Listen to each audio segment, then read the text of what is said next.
Yeah, just took a sip of my coffee. Okay, let's get started. Butch here, and I have a story for you. The story of my first and only real hustle.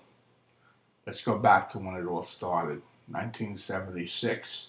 I'm sitting in the Ovington Lounge with my good buddy Larry. We're shooting the shit. We both own cabs, but we spend more time right there at the bar, gambling, flipping coins, playing poker, blackjack, you name it, right at the bar. And we make a small living there. Everybody else is drunk, and we're pretty good at what we do to begin with. Anyway, we're shooting the shit about bowling, something I hadn't done for 10 years. How the topic of conversation even came up, who knows? But Larry makes a suggestion. Hey, there's no action here tonight. Why don't we go bowling now?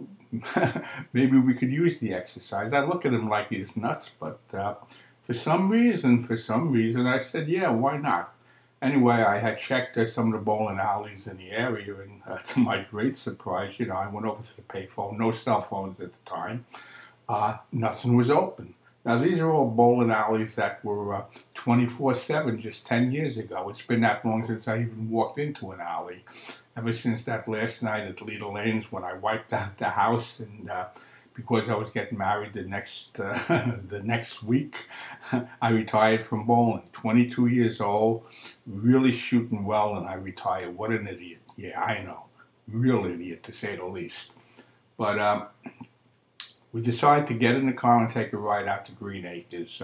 This was a Thursday night. We knew they always had classic leagues with some action bowling afterwards. Again, no, this is 10 years later. Who knows if Green Acres is even there?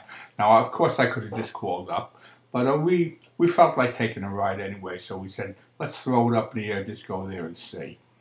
Okay, we're pulling up to Green Acres. We took Larry's cab. My cab we left back there.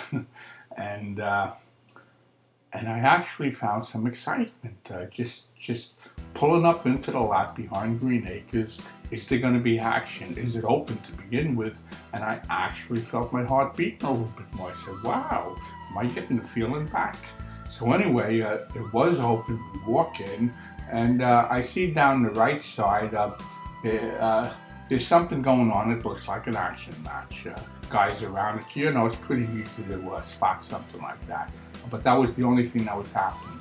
We go down there, and it turns out this guy, Barry Bernstein, who I didn't know, was backing this guy, Beeper, who I also didn't know. But let me tell you, Beeper is a real character, to say the least. He beeps.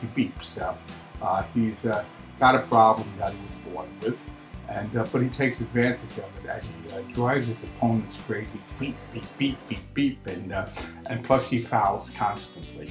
Always goes over the line, I'm pretty sure on purpose. That's the way he sets up the match.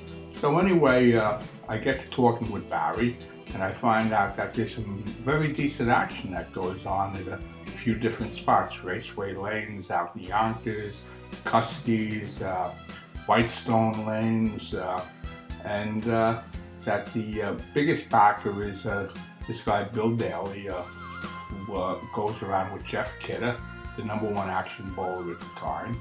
And that Barry himself backs a few guys, including the Beeper, and bets it up pretty good. That's what I heard from somebody else there that night. So right away, I get this idea. Why don't I pull the first con in my life and get into Barry's pockets? I heard that pretty deep that he owns some kind of a manufacturing place in Times Square or something like that. And let me do it. So I started bowling with Larry. I got some house shoes, picked up a ball off the rack. I started basically looking like a fool, and Larry was beating me, which is pretty hard to do because Larry's not a very good bowler, but this is the way we set it up. And right away, Barry's antennas went up because I had told him we owned a cab company. I didn't tell him it was just one each. We owned a cab company in Brooklyn, and we like to gamble. And he saw Larry beating me for some money that probably he said, wow, this guy's got a real pigeon on his hands. But I had also told Barry that I had bowled 10 years ago, and I thought I was pretty good. I just played it up. Then I'm looking like a fool bowling, but just in case he heard anything about me, I didn't want it to be like I was a bullshit artist. And finally, I give in and agree to bowl Barry. Get that? I give in because he was drooling at the mouth, just trying to get into my pockets, who he thought was deep. Meanwhile, they weren't deep at all. As bad a bowler as he was, I heard he was pretty good years ago, but the guy at tops was a 170, 175 bowler. And there's no way he belongs on the same lanes with me, even coming back after a 10-year layoff. So finally, I agree to bowl him. He never got into the pot games with us. Well, it was me and Larry. He wanted to make it a three-way, a trio. So anyway, he says that he'll meet me next week. I forget what night it was, at this bowling alley in Times Square that I had never heard of. I didn't really have the kind of money it took to bowl a match like this, but I called my friend Douglas up. I meet him, and he comes with his brother. His brother's a pretty big guy, good-looking guy, great physique, and for whatever reason, he was carrying that night. He owns a business. I don't know if he has a permit, whatever it might be, but he was packing. We go out to eat, and we're shooting this shit, and finally we go over to the bowling alley, which happened to be downstairs. We walked into this old house, pretty brightly lit, which I liked it a little darker, but that's okay. And there's Barry. And the place had a nice little crowd, and nobody was bowling. It's like they were all waiting for us. Let me tell you. So anyway, we get up on the lanes right in the middle of the house. I forget how many lanes there was, 12, something like that. It wasn't a big house, and I don't even remember what the name of it was, but it was right on Broadway. I don't know. I think it was right between 42nd and 43rd if my memory holds. But we start throwing some practice balls, and once again, I say to myself, this guy don't stand a chance against me. So with all of these people, we're all set to bowl, and Douglas stands up and pulls out a wad of cash, like, I tell you, I mean a wad of cash, all hundreds. And he goes, I'll cover the house. Now, I don't know if that was too smart to do. I mean, we're looking to hustle this guy.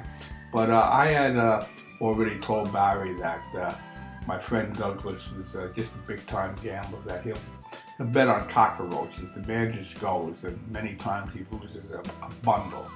So I guess maybe that played in. But anyway, Barry wasn't really biting into it. I was surprised. I was expecting him to come out right out with 5, 6, 7, 800, maybe 1,000, and maybe some action on the side. And Barry said something like $300, and I don't know if we got any action on the side. I really don't recall. Anyway, I beat him the first game, and I'm doing everything I can to not beat him too badly. I mean, I could have had him out of the wood in the 8th frame. The alleys weren't bad for me at all. And I purposely lose the second game, which is, I think, the only real dump, well, except for that thing back at Maple Lane, so I can't say the only real dump. But it was just us betting. I don't think anybody else was betting on me. We were looking to cover everybody else. And to make a long story short, I go on to beat Barry the next 7 in a row. And at this point here, we're up, I think, about $3,500. And he kept on going into the back room to get some more cash. He didn't just have it in his pocket. I'm saying to myself, I don't know, does he own this joint or what? I really don't know. So anyway, he comes back out and he goes, the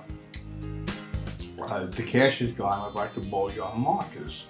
So I told him, I said, Barry, that's something I really don't do. That goes in a bad direction. You never know when it's over. And it's just a principle. It's just a principle I've always had. But I will make an exception. I know you're good for the money. I'll give you one market for $2,500 if you want. I figured to let me really jump on this guy. And he took it. He took the bait. I told him I'll give you a shot to get your money back, or most of it anyway. So just in case he luckily won, I wanted to walk out of there winning something because I told him it was only a one-game shot. P.S. he loses it, and the following week I meet him at Green Acres, walks right in, right over to me, 2,500 cash in the hand, and the man's a gentleman. I actually really liked him.